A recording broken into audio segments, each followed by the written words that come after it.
Pues nuevamente les cuento, él es un orador brillante, dinámico y entusiasta que brinda a las audiencias la perspectiva de más de 40 años de experiencia en liderazgo senior en Asia, Australia y América del Norte, donde ha trabajado para grandes corporaciones. Steven ofrece discursos también de liderazgo a nivel mundial, da conferencias públicas y corporativas, hace seminarios de liderazgo y toma de decisiones, también apoya en los lanzamientos de producto y reuniones para altos ejecutivos. Steve también es un autor galardonado de 22 libros de liderazgo, desarrollo profesional y marketing. Actualmente radica ya en México y está ofreciendo sus servicios de liderazgo para compañías que quieran tener un mentor tan calificado como él, llevando a sus empresas a nivel superior en logro de objetivos y resultados tangibles. Welcome, Steven. So nice to have you back again this day, sharing with all of us. Thank you. Steven, Uh, are you? yeah, no, sorry, Yes. I was muted, and I have two screens going. I was trying to transfer from one screen to the other. But anyway, thank you very much. It's a really, really great pleasure and honor to be with you again today. I'm really excited to share this with you because, quite frankly, you are the first group in the world to hear my new views on Humany leadership. So this is the first presentation ever on Humany leadership, and I look forward to sharing my ideas and concepts with you. So let me start by, as you all know, it's a new world. Things have changed, almost exactly 2 years ago when we had this thing called COVID come and impact our lives. But because it's a new world, it requires new leadership. It requires new leadership skills. And that does it's the same whether you're running a nonprofit organization or you're running a small, medium-sized enterprise, or you're an entrepreneur, or quite frankly, if you're running a Fortune 500 type organization or a department inside a Fortune 500 organization. The leadership skills that you need to succeed have changed, and they've changed pretty dramatically. But what hasn't changed is what it takes to be a great leader. So some things will be the same. So great leadership. Yeah, Peter Drucker years ago, the great management guru, said only three things happen naturally in organizations: friction, confusion, and underperformance. Everything else requires leadership. And that's very true today. And, quite frankly, we have more friction, more confusion, and a lot more underperformance coming out of the pandemic than we had going into the pandemic. So it requires leadership. Otherwise, these are the things that are going to naturally bubble up in any size organization that I would say has at least 10 people or more. If you have less than 10 people, maybe you don't need some of this stuff. But anything with 10 people or more, you're going to get friction, you're going to get confusion, and you're going to get underperformance. In my own words, first line supervisors, those who are at the coal faces, we say in English, those who are at the front lines of your customer service, interacting with customers. First line supervisors, managers, and team leaders, they are the glue between strategy and execution. And because of the glue, they have to really understand what is your strategy. They can't execute if they don't understand the why. The why behind your strategy is so critical. It's so important. If you go back 10, 15 years ago, we were just told, and I've been in leadership positions for the last 40 years. And I admit, you should just tell people what to do. Go do this, go do this. But you know what? We now hire people for their brains, not just their hands. And sometimes we don't even hire them for their hands. If we're going to hire them for their brains, then we can't tell them what to do. We may tell them what the objective is. We tell them what the strategy is, but they need to know the why behind the strategy so that they can execute it and let them determine how to execute your strategies. In my words, great leadership is an art. Yeah, it's based on scientific principles, but it is an art, and it is an art of achieving progress through the involvement and actions of others. And note, I don't say achieving results, because we set goals, we set arbitrary goals, we set objectives. And sometimes we achieve those objectives and sometimes we don't. But what we always want to do is achieve progress, because even if we don't achieve this quarter's results or next quarter's results or even this year's results, we want to create a team that can perform and achieve next year. We want to create teams that can achieve progress, keep moving forward, even though we might not always achieve the results we set out to. And sometimes that's beyond the scope of our abilities or our capabilities, such as again, when COVID hits, we had many of us had great plans for 2020, and those plans had to go right out the window and all those objectives had to go right out the window because COVID hit and the world changed. So focus on achieving progress. Don't focus just on results. And I'll talk more about that in just a moment. So, in my view, and I've been studying leadership for the last 40 years, I've written about 7 or 8 books on leadership. I'm currently in the throes of my next big book on leadership. This is a pivotal moment. This is a pivotal moment in how we lead organizations, whether they're, again, nonprofit organizations or small organizations or huge multinational organizations. And because it's a pivotal moment and because things are changing, leaders have to change. And there's 5 major problems facing leaders today. And by the way, I should tell you, I've given a PDF of these slides to our organizers. And if you want a copy, just contact them. You don't have to take copious notes here as I go through the slides. You're more than welcome to have a copy of them after the presentation. So the 5 major problems facing leaders today. First is a soft skills mentality. Here's what I mean by this. Skills like emotional intelligence, resiliency, adaptability, dealing with ambiguity, empathy, compassion. There's nothing soft about those skills. And we need to take this mindset and toss it aside and forget about so many organizations I work with. They focus on what they call the hard skills, the technical skills, and the soft skills, as they call them, are nice to have. Well, that's changed. They're no longer nice to have. They're mandatory. You have to have these within your leadership at every level of your organization, from the very top right down to your supervisors and team leaders. They all need to be skilled in these kind of behavioral skills of emotional intelligence, compassion, empathy, dealing with ambiguity, things of that nature. And I'll give you a list of them later in the presentation. I'm sure almost every one of you has been impacted by what's being called the Great Resignation. And the Great Resignation of 2021 has now cascaded into 2022. People are continuing to resign their jobs, particularly in North America. Resignations are at almost every month they hit a new high, it seems like. 20 million people resigning their jobs in the last 6 months of 2021 just in the United States. And one of the reasons for this is that so many organizations are only focused on results. And there's nothing wrong with results, but if that's your only focus, your sole focus, then you're going to drive people away, because people need more than that. And people are not going to put up any longer with the, always trying to achieve more with less resources. We're burning our people out. 80% of employees in North America have experienced burnout in the last 12 months. So we can't just only focus on results. No, I didn't say not focus on them. We can't make that our only focus.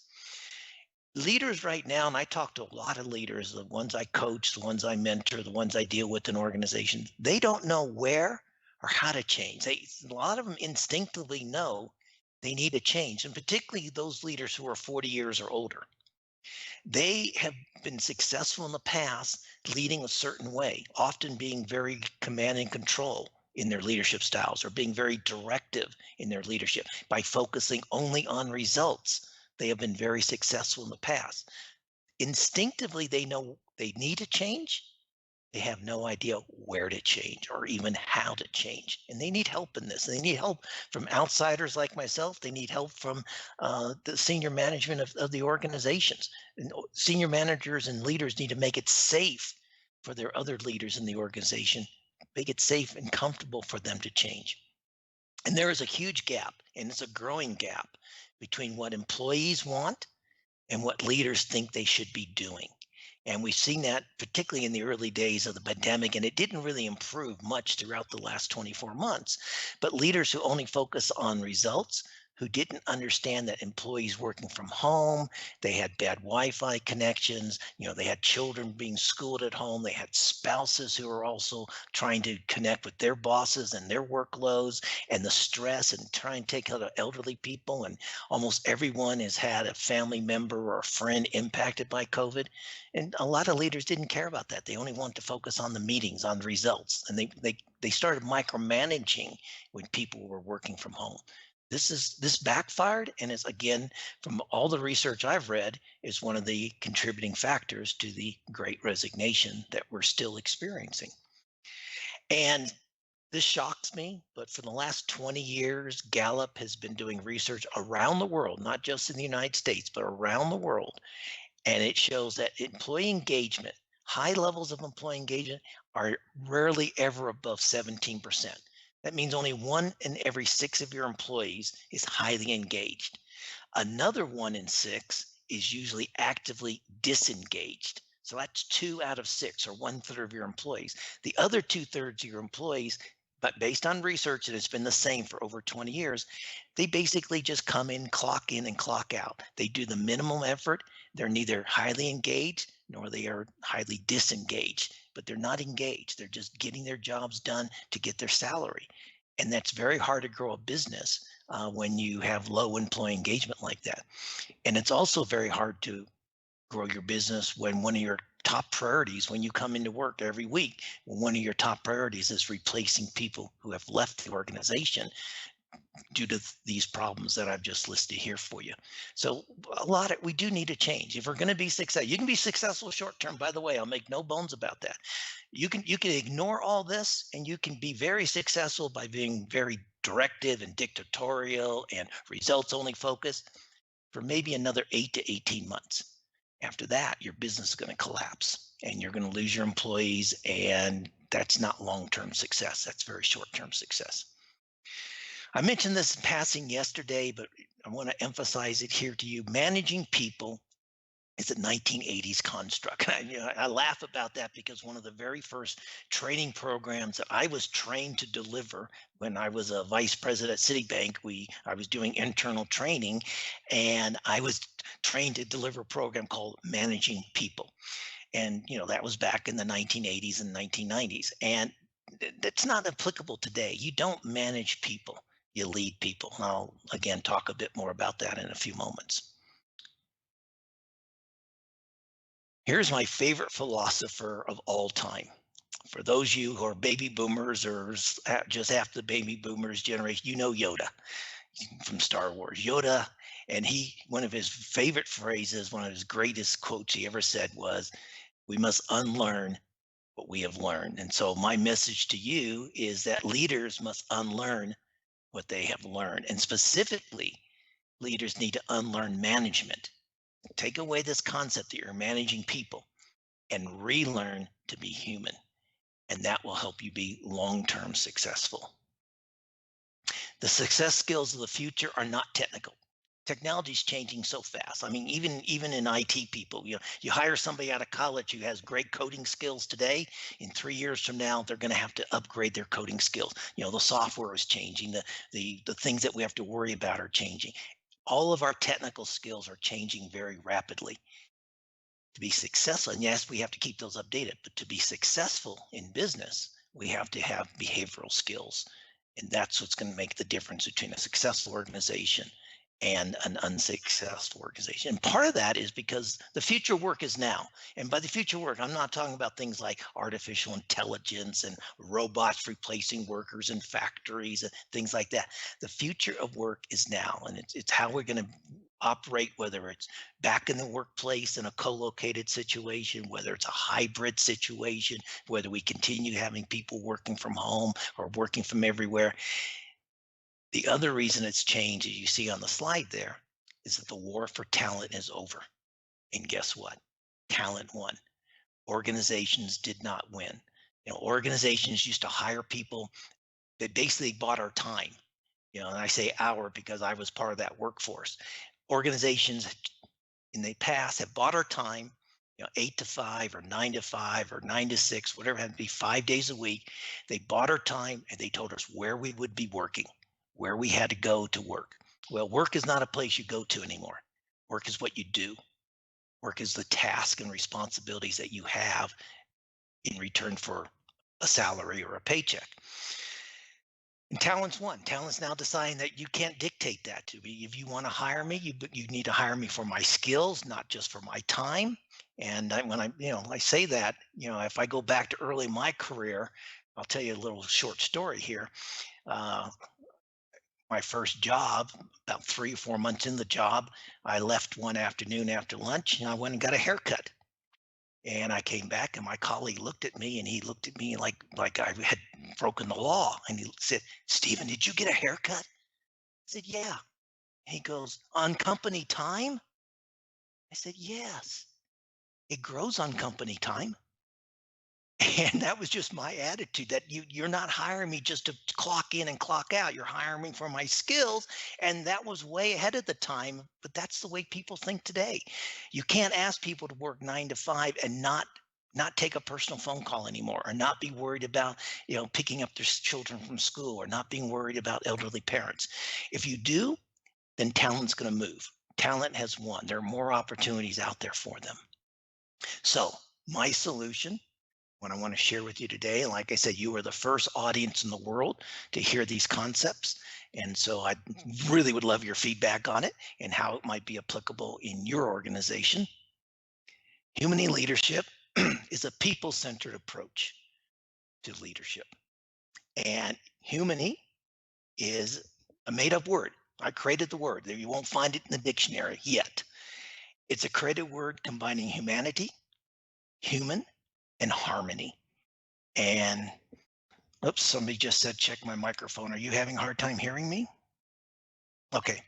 Nope, no problem. I think a message just popped up. Okay, great. So it's a created word combining humanity, being human, and harmony. And interesting, no one talks about harmony in the workplace until now. It emphasizes the leading of people and the need for leaders to create workplaces of well-being and harmony. That's a key word. If you think about that, just if almost close your eyes and just imagine what a harmonious workplace might mean, and what the benefits of having a harmonious workplace might mean. The productivity, the employee attrition would be decreased. Employee loyalty would increase. Employee engagement would increase if things were harmonious in your workplace. The core principle is putting people first. Now, putting people first, it's not people instead of results. I'm not a socialist. I'm not out there trying to say, don't worry about making profits. You have to make profit, particularly if you're investing in your own company. It's not people over profits, but it's people plus profits will give you sustainable profits, long-term, ongoing. And like I said, anybody can make profits for 6 months or 12 months, maybe even 18 months going forward using the old ways of leadership. But when people start leaving and they start forming other companies or going to your competitors, you're going to have a hard time sustaining your business beyond 18 months if you don't change your leadership style. Key elements of this concept, this mindset, is elevate your leadership mindset. And I'll go into that in detail, understanding what your employees truly need and what they truly want. And I have 10 powerful skills that I will share with you. I won't have time to go into each of them in detail, but I'll give you an overview of them. So what do I mean by elevating your leadership mindset? Taking your mindset to a higher level, changing your mindset, as Yoda says, unlearning management, learning to be human, learning to be a leader. As I said earlier, you lead people. You manage things, you manage projects, you manage policies, and you manage procedures, but take away the concept that you're managing people. Again, if you're hiring people for their brains, you can't manage them. You need to lead them because you're hiring them to think. Now, again, there are some exceptions to this, obviously, particularly maybe factory workers or, low skilled laborers or, things of that nature. Not everyone is hired for their brain. If you're hiring them for their hands, well, that maybe you still have to manage them a little bit, but I would suggest you'll get a lot better results if you start thinking about how to lead them as well. As I mentioned earlier, leadership is an art. It's the art of achieving progress. Keep focusing on progress through the involvement and the actions of others. So it's not telling them what to do, it's telling what we want to achieve, what is our goals, what is our objectives, and getting them involved in deciding how to act, what actions to take, how to implement the things that you want to see, the goal to implement things to achieve the goals that you want. As I mentioned, the war for talent is over, talent won. And this is a big mindset change.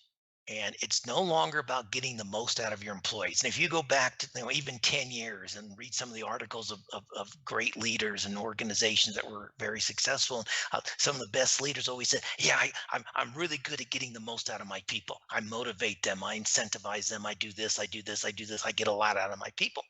Well, that's not going to work any longer. It's what you put into your people, what you put into your employees, then you will reap the benefits, how you develop them, how you grow them. Interesting sidebar here. Recent research from CEOs from around the world. I think they interviewed like 700 CEOs from around the world. The projection is for most organizations, 50% of their revenues in 2027, 5 years from now, 50% of the revenues will come from products and services that are not being currently offered today by those organizations. So think about that. Think out 5 years from now. Where will your revenues come? How much of your revenues will come from things that you're not producing or not giving service on today? That's only going to come from innovation. It's only going to come from creativity. It's only going to come from new ideas. And that means you have to grow your employees and you have to create an environment for them to be productive and creative and innovative. I want to pause because this is one that I often get a little feedback. I've been talking to people about this a lot. Tomorrow, I highly recommend you go back to your organization and you fire your human resources team. And I'm serious, you fire them.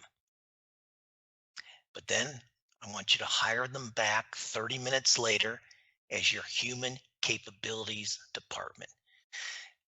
HR has become the dumping ground for things like compliance, policies, procedures, all the operational stuff around payroll and onboarding people. Move that somewhere else, or create an HR operations department if you need to. Move some of those people who are really good at that kind of paperwork, procedure stuff, policy stuff. Move them into the HR operations department or something. Everyone else should be focusing on how am I growing, developing the capabilities of my human workforce. And again, you don't have employees, you don't have staff, you don't have team members, you have human beings working for you. How can you develop the whole person? And in some of these skills that are going to be needed, as I said, the behavioral skills that will be needed for success going forward. So it's not just a semantic change, it's a true mindset change in what your human capabilities department should be focusing on. And they should be focusing on and understanding what employees truly want and what they truly need to be successful. And the first three things are employees need to be respected and they need to be trusted. Again, change the concept that as a leader, um, they have to trust you, and you tell them that they have to earn your trust. No, your better place to start is start with trusting your employees. You've hired them. Trust the people that you've hired. Respect them. And then they will respect you and they will trust you and they will be more engaged and more productive, more innovative, and more creative. So don't tell employees they have to earn your trust. Start with trust as a basis. So again, it's a leadership mindset change. They want to be accepted for who they authentically are. They don't want to leave half their selves behind when they come to work.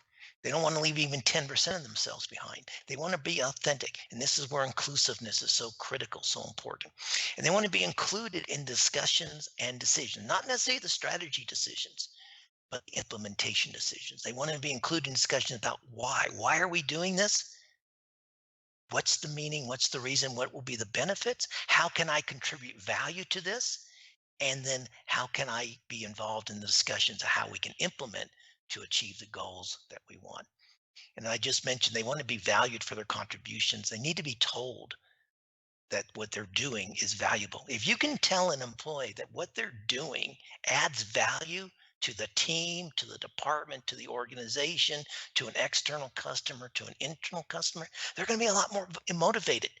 That intrinsic, that inside motivation is more powerful than money and days off or bonuses or pizza parties or taco days or whatever they might happen to be. But they need to be told that what they're doing is valuable. And they want responsibilities and assignments that lead to personal growth. Otherwise, they're going to learn. Research backs me up on this. So much research shows that if an individual, particularly millennials and Generation Z, the younger workforce, if they don't feel they're growing in their current employment place, then they're going to leave.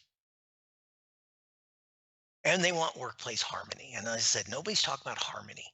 It's not just the lack of conflict. It's reducing conflict. It's respectful leaders. If you've got somebody who produces lots of results but is a bit of a bully, somebody who yells and screams and shouts at people, I would suggest you have a discussion with that person about changing their leadership style before all the people reporting them leave. And yeah, again, you can't grow your business when you're spending 10, 15, 20% of your time, your executive time, replacing lost workers, hiring new people, onboarding people. And the expense of recruitment and onboarding today is phenomenal. They want a less diverse work climate. They want a place that's more harmonized. They want open two-way communications with managers. I know, particularly in Latin America, it's very hierarchical society. It's very usual. I mean, I've actually coached people, and they said to me, "I can't go to my boss's boss with an idea. I can only talk to my boss, and if my boss doesn't take the idea, it dies there." Well, if that works for you, yeah. Is that really the way you want to grow people? Is that really the best methodology?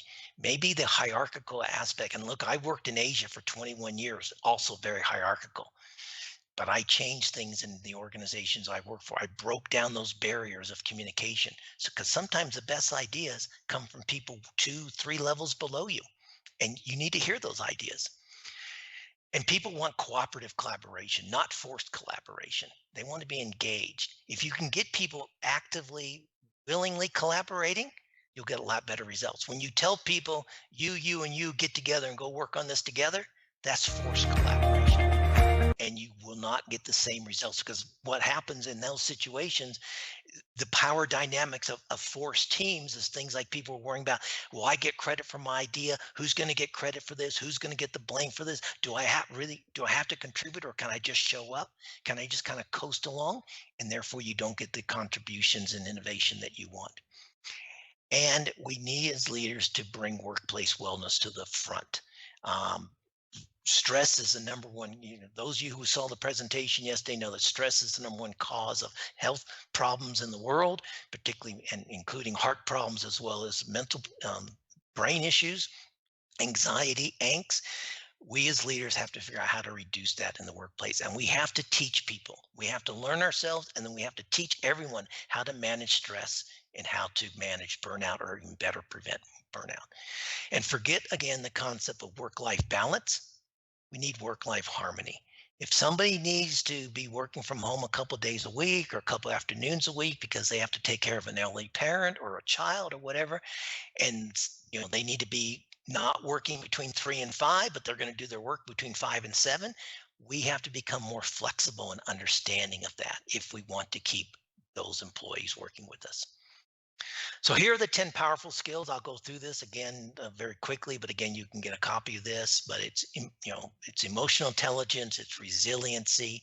It's not just having empathy, but it's turning that empathy into compassion for the human beings who are working for you and with you, not the employees, not the staff, but the human beings. How to deal with uncertainty, ambiguity. We will continue to have uncertainty and ambiguity for the next, I would say, at least 3 to 5 years. A key skill is hiring somebody who can handle uncertainty and ambiguity. I'll tell you right now, if I was helping people hire people, the question I would ask any new job candidate would be very simply, tell me a situation where you had to make a decision where you didn't have all the facts, all the details at hand, when you had an ambiguous situation and you were uncertain. Tell us about that, and what kind of decision did you make? And then, very importantly, the follow up question is not about what results they achieve. Forget that. The follow up question is, what did you learn about yourself and your team during that process and after you made that decision? Because results are situational. Results can't be replicated, but learning can be replicated. So ask them, what did they learn in having to make a decision when they didn't have all the facts, when things were uncertain and things were ambiguous? Adaptability, as we've all gone through for the last couple years, tenacity as well, relationship management, managing that being more intentional about how we manage our relationships in the workplace with our peers, with our colleagues, with our direct reports. Extremely important. I just mentioned cooperative collaboration, well-being, and stress management. And then the last thing I would suggest is everybody in your workforce, you need to encourage lifelong learning. Look, I've been training. I've trained and mentored and coached over 10,000 leaders in the last 25 years. Even today, I still read anywhere from 30 to 40 articles about leadership skills. I read somewhere between 8 and 12 books on leadership every year. I write books on leadership, but I'm still reading. I'm still learning. This attitude of a lifelong learning is going to be so critical for everyone, including yourself. So those are the skills, the benefits of all this. I believe the benefits that our team members will, by being treating them as human beings, not staff or resources, they will benefit, and they will reward that by being more productive, by higher engagement, lower attrition, and just more innovation and productivity. Your organization will benefit by reducing the costs of employee attrition, absenteeism, presenteeism, which is an English word for just being I show up, I do my job, I'm present, but I don't add any value. That's just being present. So your organization will benefit. Your business results will benefit. Again, it's not about people instead of results, just putting people first and creating sustainable results and sustainable profit. You'll get greater productivity, greater creativity, and again, higher employee engagement. You as leaders will benefit because you're going to get better results and you'll have more harmonious workplaces. You'll look forward to going to work, interacting with everybody, and your own well-being will increase as well. Your own burnout will decrease. Your own mental anxiety will decrease. Your overall well-being will increase. Sorry, your overall anxiety will decrease. And society, through an increase in kindness, a decrease in public displays of incivility. I mean, if what we're practicing and preaching in the workplace cascades over into society, which every research shows it does, then if we're kinder to each other at work, if we reduce bullying at work, if we reduce incivility and bad language at work, then people are going to do less of that outside the workplace as well. So we might just end up with this a little nicer place to live in, quite frankly. And best of all, those who take on this human leadership mindset and concept will also become better people. You'll become better parents, better partners, and better human beings. So I thank you very much for your attention. Like I said, you're the first to be exposed to this. I would love your feedback. We'll take questions just a moment. You see on the screen, this is the book I'm writing. It will come out either late this month or maybe early next month. I don't want to put a hard deadline on myself here, but it'll be available in paperback and Kindle, unfortunately in English first, on Amazon. And then I hope to have a Spanish version of it, hopefully maybe by October or so, we'll see. But the concept is human leadership, a people-centered approach to leadership. And if you'd like to talk about this, learn more about it, talk about how you can get implementing it in your own organization, I'd love to talk with you.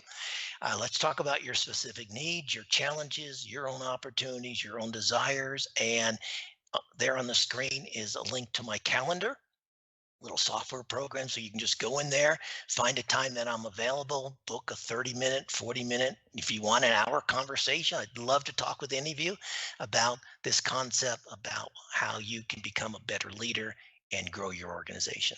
So thank you very, very much, and I am happy to answer any questions that you might have. Thank you, Steven. Without a doubt, you have shared very useful information for leaders who believe in focusing on the human side of people. So, thank you. Y vamos a pasar a la sesión de preguntas con Steven. Si tienen alguna pregunta, adelante. Voy a leer la primera. Mostrar empatía o preocupación por mis colaboradores me hará parecer débil como líder. We have a question here, Stephen. Will showing empathy or concern to my employees make me look weak as a leader? Ah, great. I love it. Great question.